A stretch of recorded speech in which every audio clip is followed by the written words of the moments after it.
In September, school year starts. And as a young boy, I look forward to this big school, just out of curiosity, nothing else. But when you're there and the transfer of authority takes place, your parents leave you there and transfers over to the principal in the school, you say, oh, that's okay. Until the first day, the second day, the third day, you start to come to reality that, where's my mom, my dad? How come I'm waking up by myself? A reality hits. And I would say a week, there's a real eerie sound that happens in these dormitories. And it's people underneath the blankets and crying. It is eerie when I think back on it. And there again, the reality of not being with your mom and your dad and your family, and the arms to comfort you, console you. The arms of our parents become so critical. The arms, the connections, the teachings, the bonding, all the beauties of childhood, motherhood, fatherhood are there. But when they're not there, what happens? When I start to interpret my personal life, I get confused as to what was love and what was care. What was love and what was care? The first 6 years of my life, thank the Creator, I got that. I got that. And then it started to float away. And so you start to interpret that.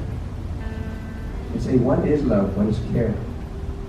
And this is where I'm going to boldly make the statement right now, where what happens to the next generations when they don't feel, they don't see, they don't have this care, so they start to make it up themselves. And then they're trying to interpret it for the next generation.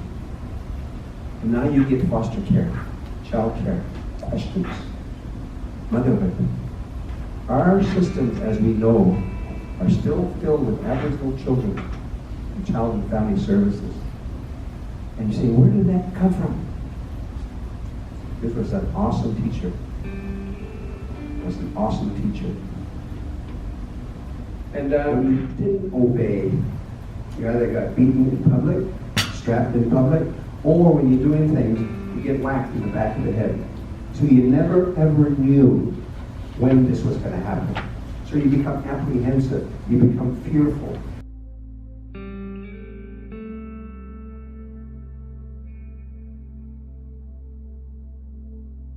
He gives that portion to another person who gave him a good remark or good behavior.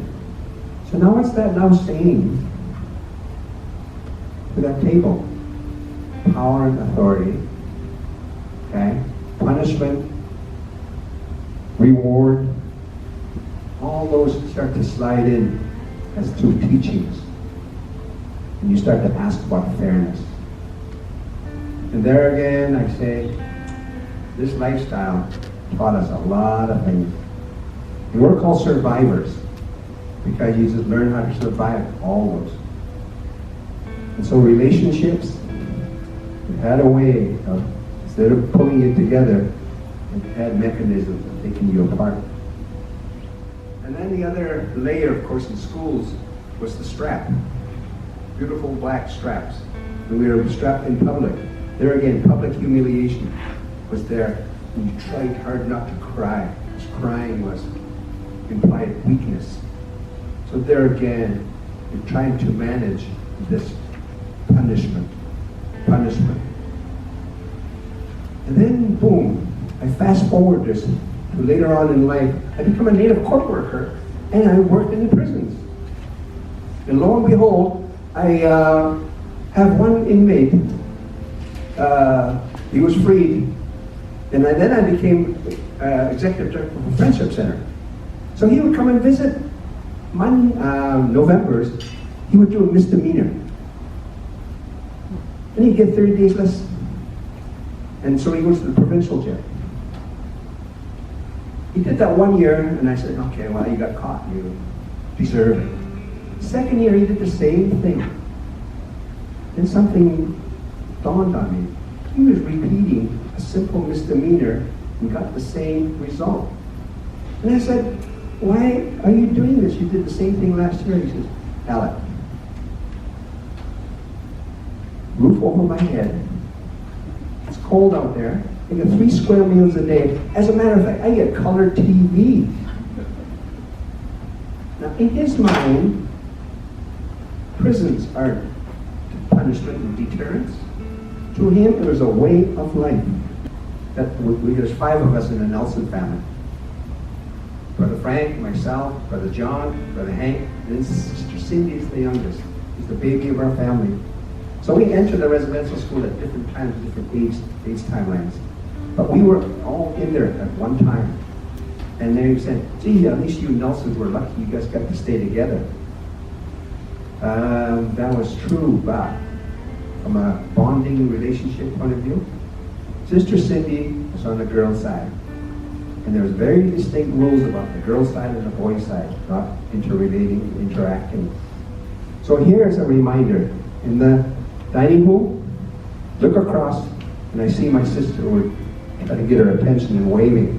And if you're lucky, you can send her something, just to express to her your love and connection. But eventually, it started to just float away.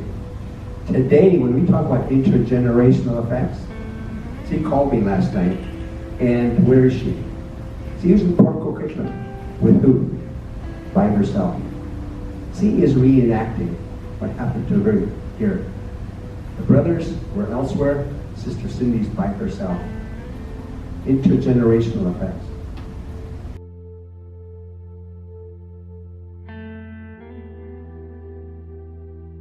He left us with songs. And he composed a song, and he called it a lament. And he left it for all future generations and those survivors of residential schools. But he said, this is a song for everybody, everybody. So therein lies his spirit of reconciliation. And I want to sing that song right now, and to start myself off, because there again, I had my emotional moments regarding the heaviness of the subject itself, and this helps give me the personal strength to say what I need to say. I feel like that.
Staying in this world. Offer them the light